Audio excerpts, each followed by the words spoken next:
성도 여러분 다 평안하십니까? 우리가 함께 말씀을 연구하는 이 시간에 하늘의 지혜와 성령님의 충만한 역사가 함께 하셔서 함께 크게 은혜 받는 시간 되기를 간절히 바랍니다. 우리가 지금 눈을 떠서 우리 주위를 보면은 정말 세상 끝에 징조들이 속속이 성취되고 있는 것을 우리가 볼 수 있습니다. 정말 예수님께서 재림하실 때가 가까운 것 같습니다. 그런데 주님께서 재림하시기 위해서, 주님께서 재림하시기 전에 반드시 선제되어야 할, 풀려야 할, 이루어져야 할 일이 하나 있습니다. 그것은 바로 성경에 예언된, 성경에 기록된 큰 비밀, 미스터리인데, 이 비밀이 이루어지고 풀려야 예수님께서 재림하실 수가 있는 것입니다. 그래서 이 시간에는 여러분들과 함께 그 비밀에 대해서 함께 연구해보는 그런 시간을 갖도록 하겠습니다. 우리 다 같이 말씀을 보겠습니다.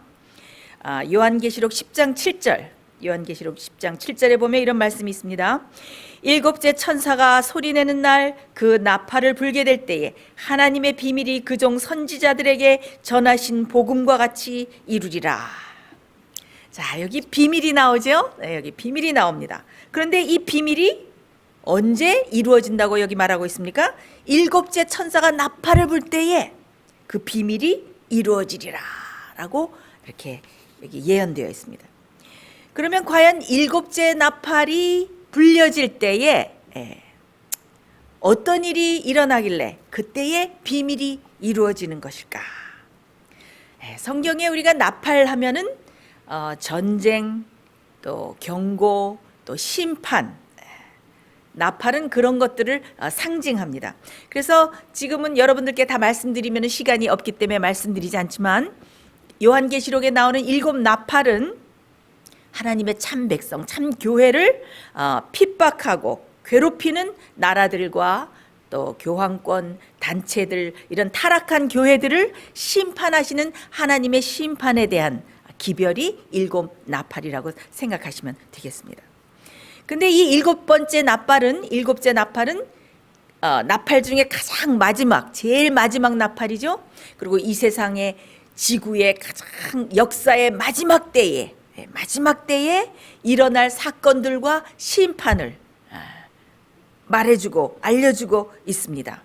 그래서 이 세 번째 화라고 불리기도 하는 이 일곱째 나팔은 하나님의 심판의 결론이에요. 그래서 마지막에 이 땅에, 이 지구에, 온 세계에 하나님의 마지막 심판이 내리는 것을 이 일곱째 나팔이 알려주고 있는데, 그러면은 구체적으로 일곱째 나팔이 불려질 때에 어떤 일이 일어나고 어떤 심판이 이루어지는가, 우리 한번 구체적으로 그 설명을 좀 보겠습니다. 설명이 11장에 나오는데, 11장, 요한계시록 11장 15절로 18절 보겠습니다. 일곱째 천사가 나팔을 불매 하늘에 큰 음성들이 나서 가로되 세상 나라가 우리 주와 그 그리스도의 나라가 되어 그가 세세토록 왕노릇 하시리로다 하니 하나님 앞에 자기 보좌에 앉은 24장로들이 엎드려 얼굴을 대고 하나님께 경배하여 가로되 감사하옵나니 옛적에도 계셨고 시방도 계신 주 하나님 곧 전능하시니요 친히 그 권능을 잡으시고 왕노릇 하시도다. 이방들이 분노하며 주의 진노가 임하여 죽은 자를 심판하시며 종 선지자들과 성도들과 또 물원대소하고 주의 이름을 경외하는 자들에게 상 주시며 또 땅을 망하게 하는 자들을 멸망시키실 때로소이다 하더라. 자, 여기 일곱째 천사가 나팔을 부니까 어떻게 됩니까? 하늘에 큰 음성이 나면서 뭐라고 합니까? 드디어 이 세상 모든 나라가 그리스도의 나라가 되고 그리스도께서 영영히 다스리신다. 세상의 심판이 오게 되고 이제 예수 그리스도께서 영원한 나라를 받으시고 영영히 이것을 다스리실 것이다 라고 큰 음성들이 이렇게 들리니까 어떻게 합니까? 그 옆에 있던 그 24장로와 천천만만의 천사들이 화답하고 감사하고 찬양하면서 감사합니다. 하나님, 당신의 심판은 의롭고 공의롭고 합당합니다. 그러면서 특별히 뭐라고 말을 합니까? 죽은 자들을 심판하시고 하나님의 종 선지자들과 또 하나님의 이름을 경외하는 신실한 자들을 어떻게 상 주시고, 그 다음에 또 땅을 망하게 하는 악한 자들을 바로 멸망시키시고 심판하실 때입니다 라고 화답을 하고 찬양을 하는 것을 알 수가 있습니다. 자, 그렇다면 심판이 일곱째 나팔이 불리면서 심판이 이루어지는데, 그 심판이 어떤 심판입니까? 땅을 망하게 하는 악한 자들을 멸망시키고, 멸망시킬 자들이 가려지고, 그 다음에 하나님의 이름을 경외하고 하나님을 잘 섬긴 자들을 상 주시는 그 사람들이 갈리는 심판이 어디서 이루어지고 있습니까? 그때에 바로 그 다음 절 11장, 요한계시록 11장 19절에 그 힌트가 나옵니다. 우리 다 같이 말씀을 보겠습니다. 이에 하늘에 있는 하나님의 성전이 열리니 성전 안에 하나님의 언약궤가 보이며 또 번개와 음성들과 내성과 지진과 큰 우박이 있더라. 자, 여러분 여기 어떤 장면입니까? 여러분 무슨 장면이 보입니까? 여기 하늘의 성전이 열렸는데 무엇이 보이더라? 무엇이 보이더라? 언약궤가 보이더라. 언약궤가 뭐라 그랬습니까? 언약궤는 십계명, 법궤를 언약궤라고도 불렀는데, 법궤는 성소 중에서 어디에 있습니까? 네, 바로 지성소에 있죠. 그래서 여기에 성전이 열리고 언약궤가 보이더라. 그것은 어떤 곳을 가리키고 있습니까? 네, 바로 하늘 지성소를 가리키고 있습니다. 하늘 지성소에 있는 언약궤가 보이는 것이죠. 그래서 어떻게 하늘 지성소에서 지금 무엇이 시작된 것을 알 수 있습니까? 심판이 시작된 것을 알 수가 있습니다. 자, 하늘 지성소에서 심판이 열린 이 장면이 여러분들 예언을 연구하신 분들은 다니엘 7장, 여러분들 나중에 한번 읽어보세요. 다니엘 7장에 보면은 어떤 말씀이 있습니까? 거기에 빛나는 보좌가 펼쳐져 있고 불이 강같이 흘러넘치고 천천만만의 천사들이 있고 심판을 베푸는데 무엇이 펴져 있더라? 책들이 펴져 있더라. 그때 인자 같은 이가 옛적부터 계신 하나님 아버지 앞에 나와서 나라와 권세와 영원한 나라를 받고 영광을 받으신다 하는 것이 다니엘 7장에 나오는데, 바로 그 장면입니다. 이것이 똑같은 장면입니다. 그래서 하늘 지성소에서 이렇게 심판이 베풀어지는 것을 여기 가리키고 있죠. 그래서 누가 멸망할지, 누가 구원을 받을지, 누가 악한 자로 분류돼서 심판을 받고 멸망을 받을지, 이런 심판이 시작되는 것입니다. 그런데 이 심판을 막 끝내려고 하는데, 그렇죠? 이 심판이 언제 시작되었습니까? 여러분 2300일 예언이 시작돼서 2300일 예언이 끝나는 1844년에 벌써 예수님께서 하늘 지성소에 들어가셔서 심판을, 중보와 심판 사역과 그 지성소 봉사 사역을 시작하신 것을 우리가 알 수 있습니다. 그렇죠? 그래서 벌써 죽은 의인으로부터 시작해서 쭉 심판을 하시는데, 이제 예수 그리스도께서 어떻게 심판을 이제 끝내시고, 심판을 막 끝내시고 이제 재림을 하셔야 되는데, 이제 막 재림을 하시려고 하는데, 한 가지 일이 일어나야, 한 가지 일이 이루어져야 심판을 끝내시고 예수님께서 재림하실 수가 있는 것입니다. 그 일이 무엇입니까? 그 이루어져야 될 일이 무엇입니까? 그것이 바로 비밀이 이루어져야 되는 것입니다. 비밀이 풀려야 되는 것입니다. 그 미스테리가 풀리고 그 비밀이 이루어져야 되는 것입니다. 그래야, 이 비밀이 이루어져야 예수 그리스도께서 심판을 끝내시고 재림하실 수가 있는 것입니다. 자, 그럼 우리 먼저 그 비밀이 무엇이길래, 비밀이 무엇이며, 그 다음에 그 비밀이 이루어진다는 의미가 무엇인가, 우리 한번 연구해 보겠습니다. 먼저 그 비밀이 무엇인가? 골로새 1장 26절로부터 27절. 놀라운 말씀입니다. 이 비밀은 만세와 만대로부터 오므로 감추었던 것인데 이제는 그의 성도들에게 나타났고, 하나님이 그들로 하여금 이 비밀의 영광이 이방인 가운데 어떻게 풍성한 것을 알게 하려 하심이라. 이 비밀은 너희 안에 계신 그리스도시니 곧 영광의 소망이니라. 여러분, 비밀이 여기 무엇이라고 했습니까? 비밀이 누구라고 여기 나옵니까? 놀라운 말씀입니다. 이 비밀은 곧 너희 안에 계신 예수 그리스도, 영광의 소망이니라. 예수님께서 비밀이란 말씀입니다. 근데 예수님은 어떤 예수님입니까? 만대로부터 만세로부터 감추어 왔는데 이제는 성도들과 우리 앞에 나타나신 분이다. 그렇죠? 그래서 너희 안에 계신 그리스도, 이것이 우리가 비밀을 푸는데 아주 키워드가 됩니다. 근데 여기서 우리가 또 생각해 봐야 될 또 다른 포인트는 이 비밀이 이루어지는 것이 어떻게 이루어지는가? 비밀이 이루어진다는 것이 무슨 뜻인가? 여기 일곱째 천사가 나팔을 불 때에 여기 뭐라고 나와 있습니까? 우리가 본문에 나팔을 불게 될 때 하나님의 비밀이 뭐와 같이 이루리라? 복음과 같이 이루리라 그랬어요. 비밀은 꼭 복음과 같이 이루어집니다. 이 비밀과 복음은 마치 샴 쌍둥이 같아요. 뗄래야 뗄 수 없는 딱 붙은 쌍둥이 같아요. 그래서 비밀과 복음은 언제나 함께 간다는 것을 여러분들이 기억하시기 바랍니다. 그래서 이 비밀은 항상 복음과 같이 이루어지는데, 그럼 이 복음의 비밀이, 이 비밀의 복음이 어떤 일을 하는가, 무슨 일을 하는가? 하나님께서 다 답을 성경 말씀 속에 다 두셨습니다. 에베소 1장 9절로 10절, 에베소 1장 9절로 10절 읽어보겠습니다. 여기에 비밀의 복음이 어떤 일을 하는가 나와 있습니다. 그 뜻의 비밀을 우리에게 알리셨으니 곧 그 기쁘심을 따라 그리스도 안에서 때가 찬 경륜을 위하여 예정하신 것이니 하늘에 있는 것이나 땅에 있는 것이 다 그리스도 안에서 통일되게 하려 하심이라. 자, 여기에 비밀이 이루어진다, 복음의 비밀이 이루어진다 하는 뜻이 무엇인지 여기에 설명되어 있는데 그 의미가 무엇입니까? 그것이 무엇입니까? 비밀이 이루어진다는 것은 무엇이다? 하늘에 있는 것과 땅에 있는 것이 다 예수 그리스도 안에서 무엇이 되게 함이니라?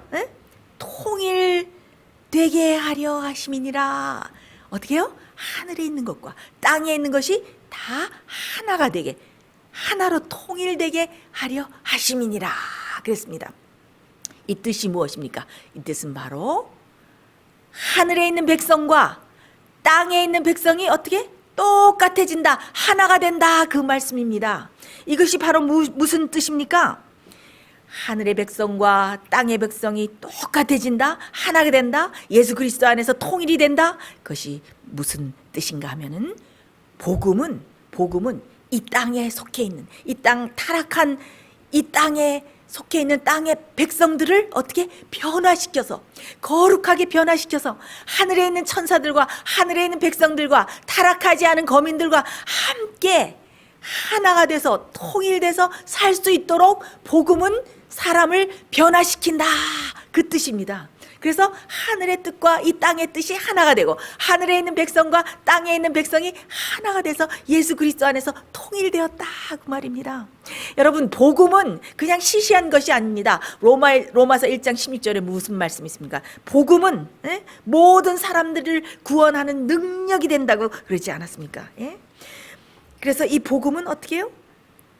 능력이 있어서 믿는 사람들을 변화시켜서 하늘에 있는 거룩한 천사들의 그 경건하고 순결한 사회에 속해서 살 수 있도록 우리를 변화시키고 만들어준다는 것입니다. 그래서 다시는 하늘에 살아도 하나님을 반역하지 않고 하나님의 뜻과 계명을 어기지 않고 거룩한 자들과 영원히 이웃이 돼서 영원히 살 수 있도록 만들어주는 것이 무엇이다? 복음이다.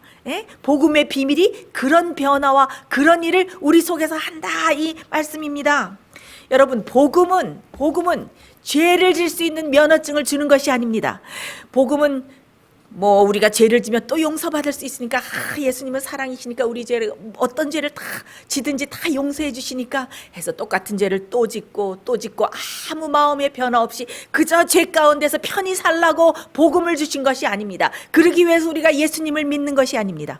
복음 속에는 능력이 들어있어서, 복음 속에는 능력이 들어있어서 죄를 승리하게 하고, 죄의 권세와 사망의 권세에 끌려다니던 모든 권세를 깨뜨리고 죄를 이기고 유혹을 이기고 예수님 안에서 거룩한 생활을 살 수 있도록 만드는 것이 복음입니다. 여러분, 이런 놀라운 복음을 매일매일 체험하고 계십니까? 이런 복음의 비밀이 우리 속에서 이루어지기를 제가 간절히 바랍니다.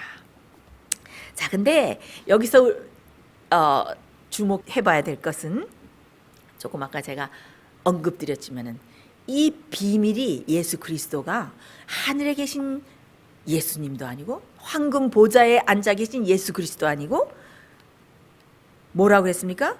너희 안에 계신 예수 그리스도가 비밀이다.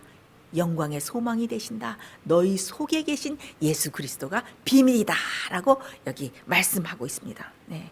왜 너희 안에 계신 예수 그리스도라고 그랬을까요? 네.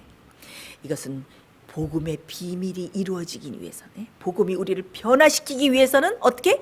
예수님께서 우리 속에 계셔서 우리 속에서 역사하셔야 되는데 우리 속에 계신 예수 그리스도가 우리 속에 계셔야 그 비밀이 비로소 이루어지고 완성될 수 있기 때문에 너희 안에 계신 예수 그리스도라고 여기 표현하고 있는 것입니다. 그렇다면 우리 안에 계신 예수 그리스도는 어떤 예수 그리스도이신가? 이것이 우리가 정말 더 깊이 숙고해봐야 할 비밀이고, 이 비밀이 풀리고 이루어지면 다 이루어진 것입니다. 자, 그러면 우리 속에 계신 예수 그리스도는 어떤 예수 그리스도이신가? 어떤 예수님이신가? 여기 놀라운 말씀이 있습니다. 디모데전서 3장 16절. 성경을 연구하는 시간이니까 여러분 저와 함께 성경절들을 찾아서 말씀을 읽어봅니다. 디모데전서 3장 16절. 크도다 경건의 비밀이여 그렇지 않다 하는 이 없도다.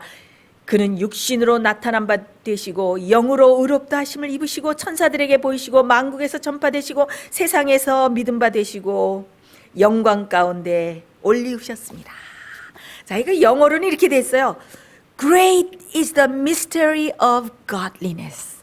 위대하다, 위대하다. 경건의 이 거룩한 미스테리요. 미스테리요. 그게 무엇이라 그랬어요? 육신으로 나타나신 바 되신 그 미스테리가 너무 위대하다. 영어로 보면 God was manifest in the flesh. 어떻게 해요? 육체 가운데 하나님이 manifest 나타나셨어요. 보이셨어요. 육체로 나셨지만은 어떻게? 성령으로, 영으로, 성령으로 의롭게 생애하시고, 의를 이루시는 거룩한 생애를 사시고 이루신 의를 어떻게? 모든 만국, 영어로 보면 젠타일, 이방인이라고 했어요. 이방인들과 모든 사람들에게 어떻게 이 의를 얻을 수 있는지 그 믿음의 도를 다 가르치시고 전파하시고 하늘로 올리셨다. 그 말씀입니다. 그래서 이 비밀 중에서 예수님께서 성육신 하신 이 비밀은 어떻게 해요? Great mystery, 위대하고 가장 큰 미스터리. 우리가 성육신의 비밀을, 그 놀라운 그 비밀을 우리가 이해하고 깨닫고 우리 속에 그것이 이루어지면은 우리는 더 이상 정말 바랄 것이 없고 우리 속에서 더 이상 이루어질 그런 비밀이 없는 것입니다. 자, 이 문제가 이 예수님이 어떤 예수님이신가 하는 것이 왜 그렇게 중요한가? 우리가 이 문제를, 이 비밀을, 이거를 잘 이해하지 못하면 우리가 열심히 믿는다고 하지만은 어떻게? 우리가 바로 적그리스도가 될 수가 있습니다. 적그리스도가 될 수 있어요. 참 이거 끔찍한 일이죠? 자, 요한이서 1장 7절. 미혹하는 자가 많이 세상에 나왔나니 이는 예수 그리스도께서 육체로 임하심을 부인하는 자라. 이것이 미혹하는 자요 적그리스도이니. 여러분 여기 뭐라고 되어 있습니까? 예수님께서 육체로 오신 것을 부인하는 자는 뭐야? 미혹하는 자고 그 다음에 적그리스도다. 여러분 오늘날 여러 많은 신자들이 교회에 다니고 기독교 안에서 교회 안에서 열심히 예수님을 믿는다고 하지만은 어떻게 해요? 많은 적그리스도들이 있습니다. 여기 뭐라고 그랬어요? 예수님이 육체로 오심을 부인하는 사람들은 다 적그리스도다라고 이렇게 말을 하고 있습니다. 지금 현재 이 기독교 안에 이 믿는 교리에는 바벨론의 오류가 다 들어있어요. 잘못 믿으면 적그리스도가 되는 것입니다. 그래서 우리가 빛을 다 안다고 공언하고 있는 재림교회까지 이 바벨론의 오류가 다 들어와 있습니다. 그래서 예수님이 육체로 오신 것을 부인하고 있습니다. 아니 예수님께서 육체로 성육신하신 것을 부인하는 사람이 이 세상에 어디 있습니까? 라고 반문하실 어떤 분이 계실지 모르겠습니다. 근데 사실 우리가 성경을 보면 성경에서 말하는 예수 그리스도, 예수님이 어떤 예수님인지 성경에서 말해주는 그 성경의 진리와 성경의 가르침과는 영 다른 예수님을 믿고 있기 때문에 어떻게 적그리스도가 되는 것입니다. 참 심각한 일이 아닙니까? 자, 우리 보십시다. 성경에서는 과연 예수님이 어떤 육체로 오셨는가? 그걸 우리에게 말해주고 있는데 과연 어떤 육체로 오셨는가? 히브리 2장 14절로부터 16절 보겠습니다. 자녀들은 혈육에 함께 속하였음에 그도 또한 한 모양으로 혈육에 함께 속하심은 사망으로 말미암아 사망의 세력을 잡은 자 곧 마귀를 없이 하시며 또 죽기를 무서워함으로 일생에 매여 종노를 하는 모든 자들을 놓아주려 하심이니 이는 실로 천사들을 붙들어 주려 하심이 아니요 오직 아브라함의 자손을 붙들어 주려 하심이니라. 자, 여기 킹 제임스 성경 영어 성경에 보면 어떻게 나와 있느냐? For verily he took not on him the nature of angels, but he took on him the seed of Abraham. 이게 뭐예요? 뭐라고 돼 있어요? 이 킹 제임스 버전에 여기 보면 어떻게 돼 있어요? 천사의 본성을 입으신 것이 아니고 어떤 본성을 입으셨다? Seed of Abraham. 아브라함의 본성을 입으셨다. 아브라함의 본성이 어떤 본성입니까? 우리와 똑같은 인성 아닙니까? 우리와 똑같은 본성. 타락한 본성. 아담이 타락한 이후의 본성을 입으셨습니다. 유혹에 쓰러질 가능성이 있었던 인성. 유전의 법칙을 받아서 연약성을 지니셨던 인성, 그런 인성을 예수님께서 타고나셨다 그 말씀이에요. 근데 지금 기독교에 무엇이 들어왔습니까? 원죄론이 다 들어와서 어떻게 됐어요? 지금 원죄론이 다 들어와서 인간은 태어날 때부터 무엇이다? 죄인이다. 아담의 죄와 조상의 죄가 다 전가돼서 태어날 때부터 태어난 자체가 죄인이다. 이런 원죄론을 믿게 됐어요. 그래서 성경이 말하는 대로 예수님의 인성을 믿게 되면 어떻게 됩니까? 큰일 나죠. 왜? 예수님이 죄인으로 태어나셨는데 죄인이 어떻게 구세주가 될 수 있는가? 그래서 만들어내는 것이 무엇입니까? Immaculate Conception. 그 뭐예요? 무염시태설. 마리아가 어느 시점에 갑자기 거룩한 몸으로 죄가 없는 몸으로 변하고 거기서 예수님께서 태어나셨다. 그래서 예수님은 우리와 다른 본성을 타고 오셨다. 그래서 원죄론을 믿는 사람들이 예수님의 인성을 부인하게 되고 예수님의 인성을 부인하게 되니까 성경에서 말하고 있는 그 복음의 가장 핵심적인 것들을 다 부인하게 된 것입니다.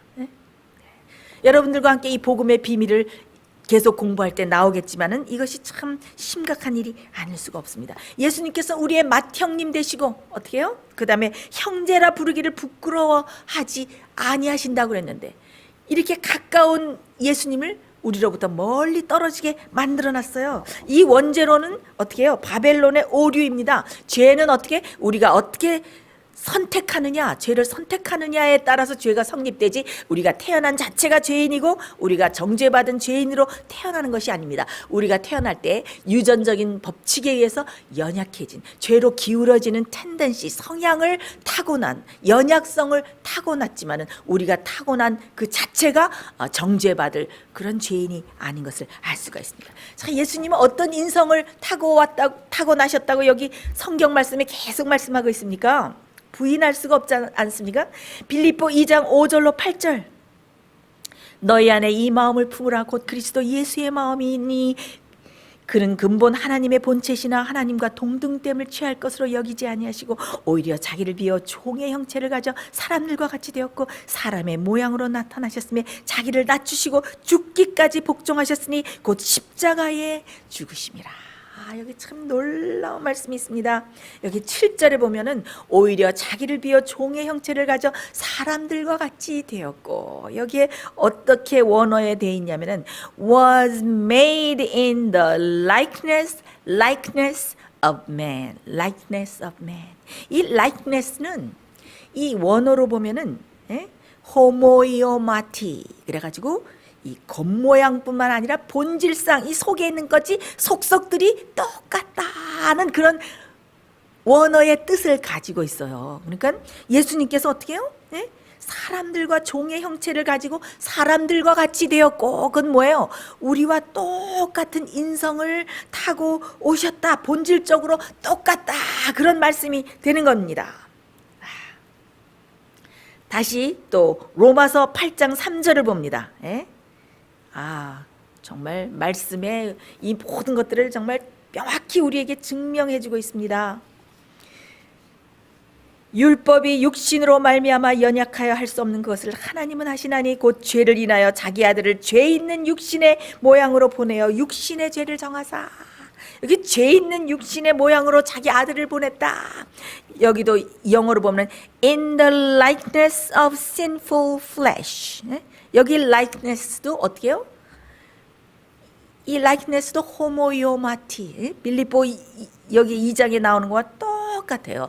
그래서 초기의 신학자들, 이 잘못된 이런 오류들이 들어오기 전에 초기에 신실하게 믿던 모든 신학자들은 이 예수님의 인성을 어떻게 믿었습니까? 빌립보 2장과 로마 8장 3절에 나오는 그런 인성으로 다 믿었던 것을 여러분 역사를 보면 알 수가 있습니다.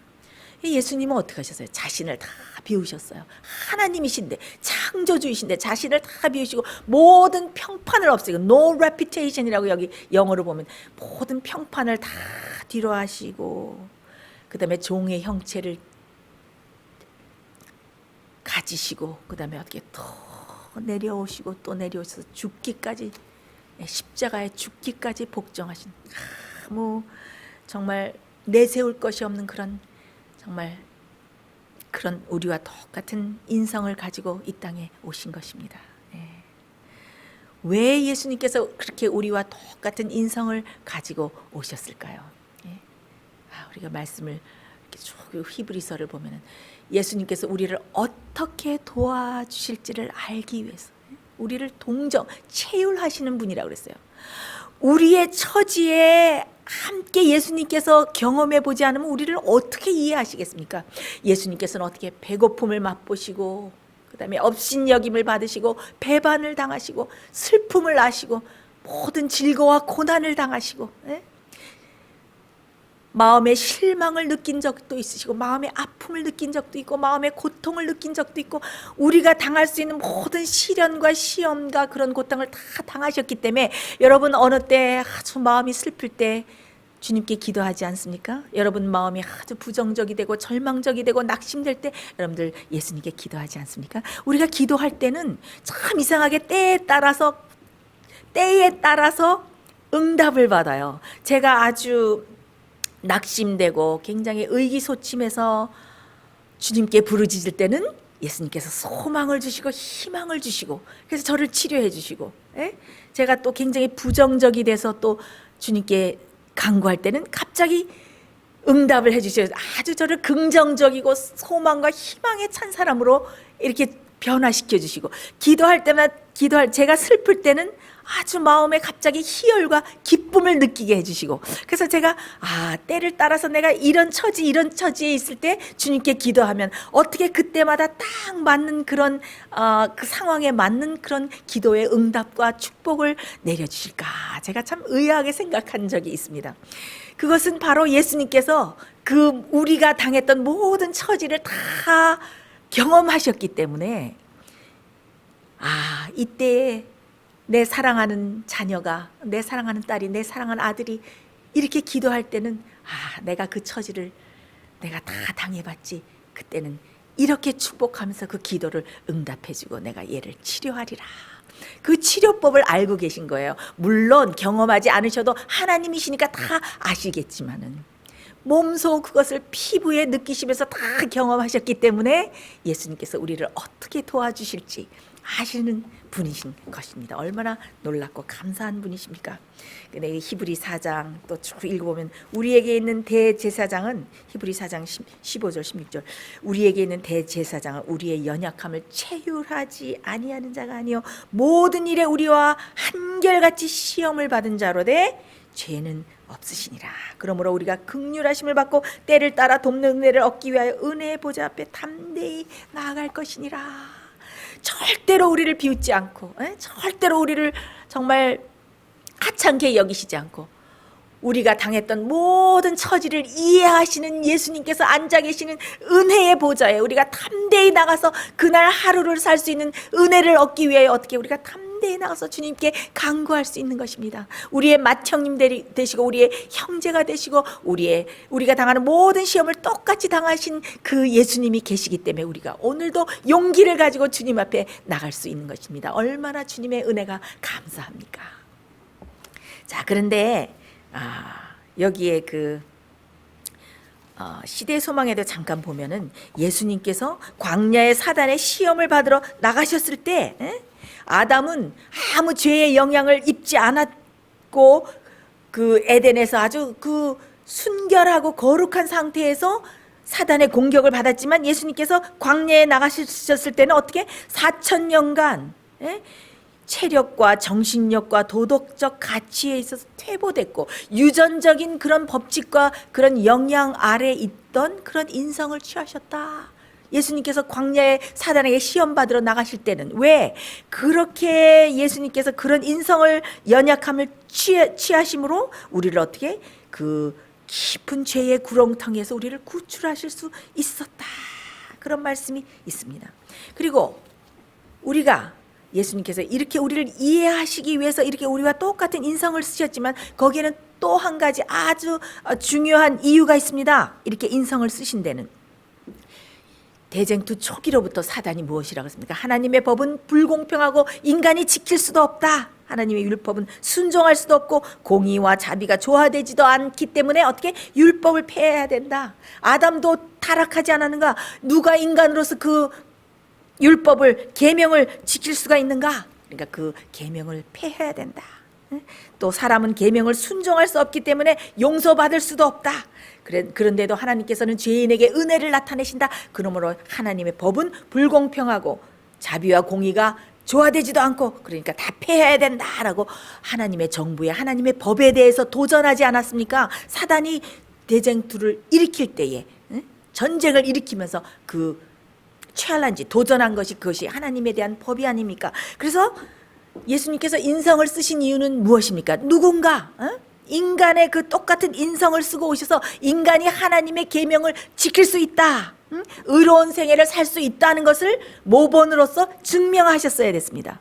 그리고 물론 누군가 인간의 죄를 대속해야 했었죠. 그 대속은 우리가 잘 이해하고 있죠. 그 다음에 또 한 가지 중요한 것은 인간이 어떻게 의를 얻을 수 있는지 그 길을 마련하시고 그 다음에 그 의를 나눠주심으로써 인간이 의롭게 돼서 구원받을 수 있는 길을 마련하시기 위해서 예수님께서 우리와 똑같은 인성을 쓰신 것입니다. 자, 로마서 3장 21절 22절에 이런 귀한 말씀이 있습니다. 이전은 율법 외에 하나님의 한 의가 나타났으니 율법과 선지자들에게 증거를 받은 것이라 곧 예수 그리스도를 믿음으로 말미암아 모든 자들에게 미치는 하나님의 의인이 차별이 없느니라. 얼마나 귀한 말씀인지 모릅니다. 이 한 말씀만 이해해도 여러분 구원의 비결과 이 구속의 놀라운 경륜과 계획이 이 속에 다 들어있습니다. 여기 뭐라 그랬습니까?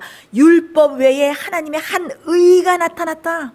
율법을 전혀 지킬 수 없는 연약한 인간을 위해서 어떻게 예수님이 인성을 쓰고 오셔서 계명을 지키시는 의로운 생애를 사시고 그 이루신 의를 어떻게 예수님을 믿는 모든 자들에게 선물로 차별이 없이 다 나눠주신다. 선물로 다 나눠주신다. 그래서 어떻게 그 의를 받으면 우리가 믿음으로 그 의를 받으면은 어떻게 우리도 의롭게 살 수 있고 예수님께서 또한 의 대신 예수님이 우리 속에 임재하셔서 어떻게 모든 능력과 은혜를 주셔서 모든 죄를 이기고 유혹을 이기고 죄의 권세와 사망의 권세와 사단의 권세를 이기는 그런 놀라운 생애를 살 수 있다. 그 의를 이루신 것입니다. 여러분 의 대신 예수님을 매일 사모하면서 살고 계십니까? 의 대신 예수님을 얼마나 사모하면서 매일 살고 계십니까? 믿는 자들에게 차별이 없이 선물로 다 나눠주신다. 얼마나 감사합니까? 자, 여기 로마서 3장 4절로 로마서 8장 3절로 4절, 로마서 8장 3절로 4절 또 읽어보겠습니다. 율법이 육신으로 말미암아 연약하여 할 수 없는 그것을 하나님은 하시나니 곧 죄를 인하여 자기 아들을 죄 있는 육신의 모양으로 보내어 육신의 죄를 정하사 육신을 쫓지 않고 그 영을 쫓아 행하는 우리에게 율법의 요구를 이루어지게 하려 하심이니라. 여기서 우리가 주목해 봐야 될 것은 육신의 죄를 정하사. 육신의 죄를 정하사. 이것이 무슨 말인가? 육신의 죄를 정했다. 자, 우리가 킹 제임스 영어 성경에 보면 이렇게 되어 있습니다. Condemned sin in the flesh. Condemned sin in the flesh. 육신 안에 있는 죄를 정죄했다. 정죄했다가 뭡니까? Condemnation. 너는 죄다라고 딱 선고를 한 것입니다. 너는 죄다. 죄를 죄라고 딱 정죄하고 기소할 수 있는 사람은 어떤 사람입니까? 죄를 제압하고 이긴 사람만이 할 수 있지 않습니까? 그래서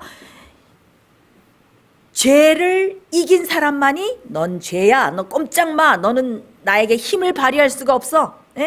너는 나를 다스릴 힘이 없어. 너는 죄다라고 예수님께서 딱 이렇게 죄라고 선고하고 정죄하셨다, 그 말씀입니다. 그래서 여기 보면 인간이 타락하고 연약해져서 죄의 종이 되어서 하나님의 율법의 의를 이룰 수 없게 되자 하나님 아버지께서 어떻게 하셨습니까?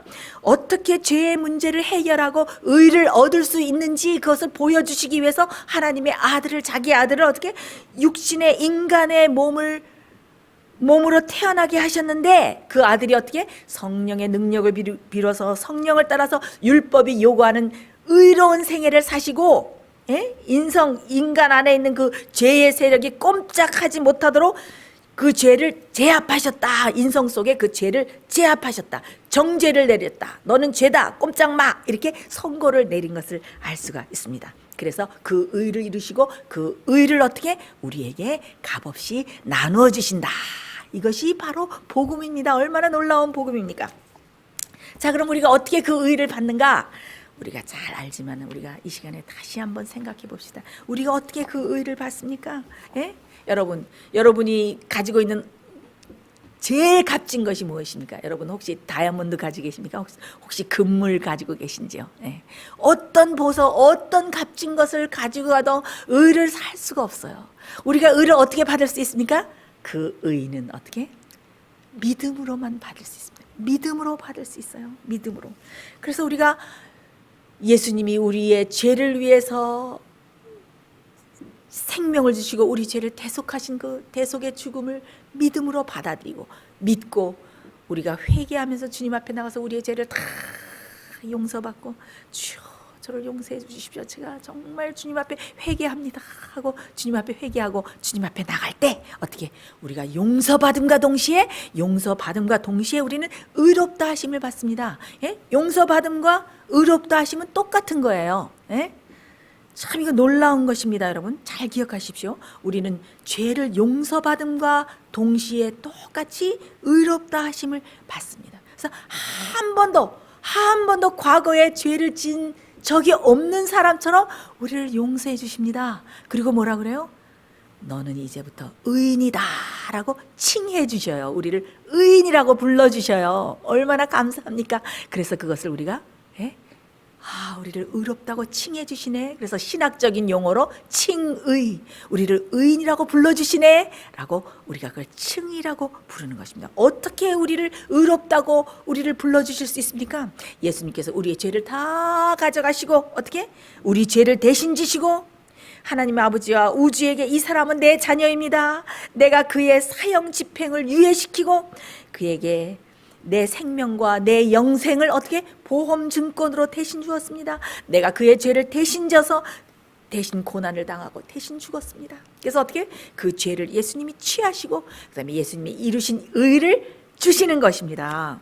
그래서 그 죄의 용서라는 것은 하나님께서 주시는 죄의 용서에는 굉장히 폭넓은 의미가 들어 있습니다. 용서는 그냥 법적으로 용서받았다 뿐만 아니라 이 용서는 무엇인가? 용서하실 뿐만 아니라 우리를 죄로부터 완전히 돌아서게 해서 새 사람으로 만드는 그런 변화를 초래하게 합니다. 용서는 어떻게? 용서는 우리의 죄를 용서해 주실 뿐만이 아니라 우리를 죄로부터 완전히 돌아서게 해서 새로운 피조물과 새로운 사람으로 창조받을 수 있도록 완전히 변화시킨다는 의미가 용서에 들어 있습니다. 그것이 하나님께서 우리에게 주시는 용서입니다.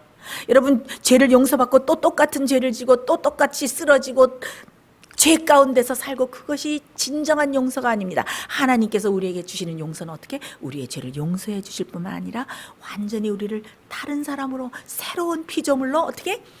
창조해 주신다. 네. 그래서 어떻게? 의 대신 예수님이 우리 속에 들어오셔서 우리를 변화시키시고 죄를 다스릴 수 있는 권세를 주시고 그 은혜와 능력 안에서 죄와 상관없는 죄를 승리하는 삶을 매일매일 사는 것입니다. 그래서 믿음으로 의롭게 된다 하는 것에는 주님께서 우리를 입혀주시는 의도 포함되어 있고, 그 다음에 어떻게 해요? 매일 의 되시는 예수님이 우리 속에 들어와서 어떻게? 매일 의를 나눠주셔요. 우리가 힘없어서 연약해서 살 수 없기 때문에 어떻게? 예수님을 초청해서 의 되신 예수님이 우리 속에 들어오시면 의를 나눠주셔요. 능력을 나눠주시고, 그 보혈의 능력과 그 은혜와 권세를 나눠주셔서 어떻게? 의를 이루며 거룩한 생애를 살 수 있도록 우리를 만들어 주십니다. 그래서 그걸 우리가 무엇이라고 부릅니까? 나눠주시는 의. 이 예수님으로부터 의를 받아서 매일 죄를 승리하고 거룩한 생활을 살아나가는 것이 무엇입니까? 그것이 바로 거룩한 생애를 사는 것이 성화입니다. 요즘 기독교에서 성화를 강조하지 않습니다. 그저 십자가에서 모든 것이 이루어졌으니 주님의 은혜로 그저 믿기만 하면 다 구원이다. 아닙니다. 예수님의 사랑은 우리를 천국 문을 패스할 수 있는 통행권을 주지만은 우리가 천국에 가서 어떻게 살 수 있는 그런 적합성을 만들어주지는 않습니다. 우리가 하나님의 계명을 순종하는 거룩한 생활을 살아야 하늘의 성도들과 함께 어울려 살 수 있는 것입니다. 그래서 믿음으로 우리가 의를 받고 성령 충만한 생활, 성령을 따라서 살면서 의 대신 예수님이 우리 속에 들어와서 예수님의 아름다운 형상이 이루어질 때에 그것을 우리가 무엇이라고 부릅니까? 그것을 바로 복음의 비밀이 우리 속에서 완성됐다, 이루어졌다라고 부르는 것입니다. 이렇게 복음의 비밀이 우리 속에서 완성되어야 예수님께서 심판을 끝내시고 성소를 나오셔서 재림하실 수가 있는 것입니다. 근데 여기서 여러분들 마지막에 여러분들과 한 가지 짚어볼 것은, 심판이 끝난다는 것은 성소의 정결과 아주 깊은 연관이 있습니다. 심판이 완성됐다는 것은 성소가 정결하게 되었다는 것이에요. 옛날에 그 성소 제도에서 보면 사람들이 매일매일 죄를 짓고 그 희생 제물을 가져와서 그 자기의 죄를 그 희생 제물 위에 그 죄를 다 전가시키고 그 피를 이렇게 다 휘장에 7번 뿌렸지 않습니까? 그런데 그 휘장에 뿌린 모든 죄의 기록이 완전히 정결해지는 때는 언제입니까? 대속죄일이죠. 자, 성소의 죄가 계속 강물처럼 들어오고 있는 한 성소의 정결은 이루어질 수가 없고 심판이 완성될 수가 없습니다.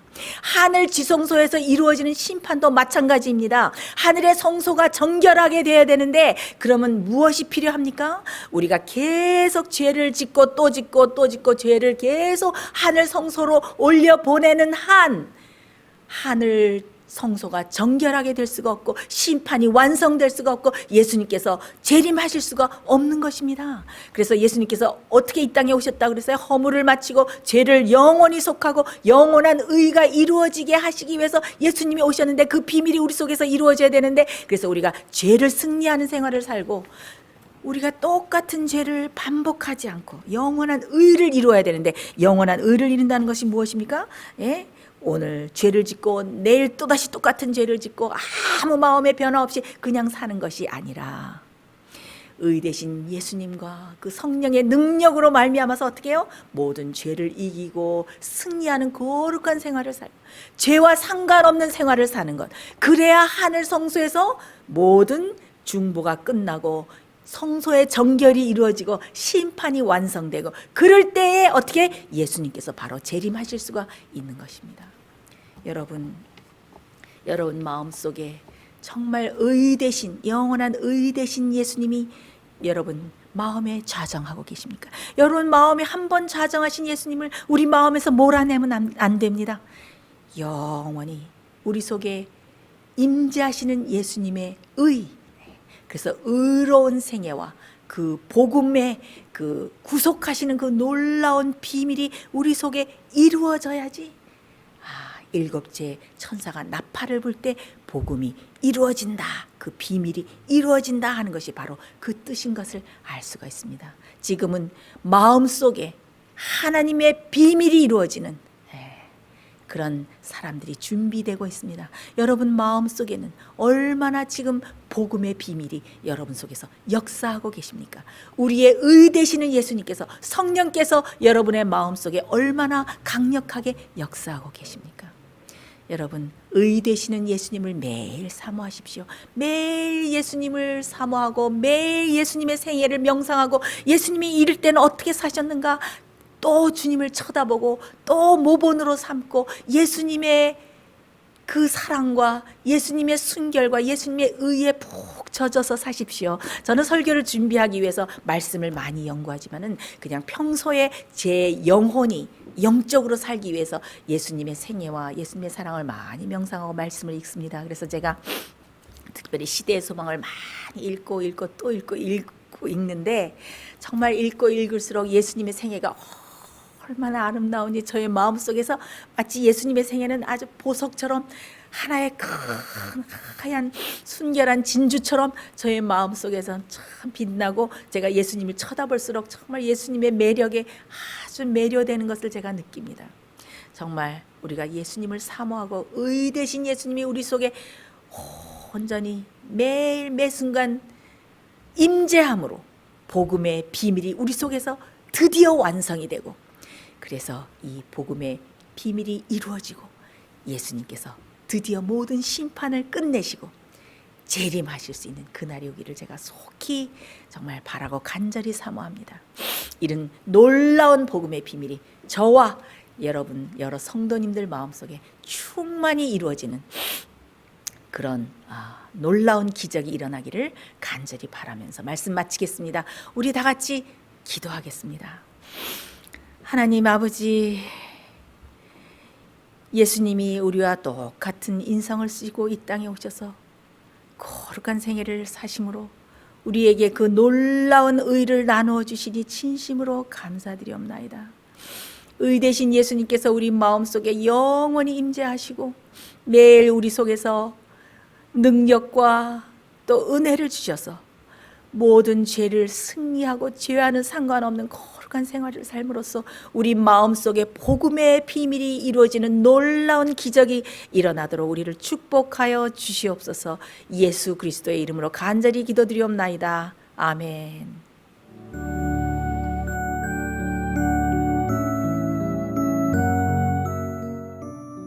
예수님의 재림이 가까워오고 있습니다. 지금은 영원한 하늘을 위해 준비해야 될 때입니다. 머지않아 우리의 재물은 아무 쓸모없는 것이 되고 말 것입니다. 하나님께 은혜를 받으셨다면 받으신 축복을 생애의 빛 복음 사업을 위해서 나누지 않으시렵니까? 헌신하시는 성도님들의 손길에 하나님께서 후히 갚아주실 것입니다. 후원해 주시는 모든 성도님들께 감사드립니다.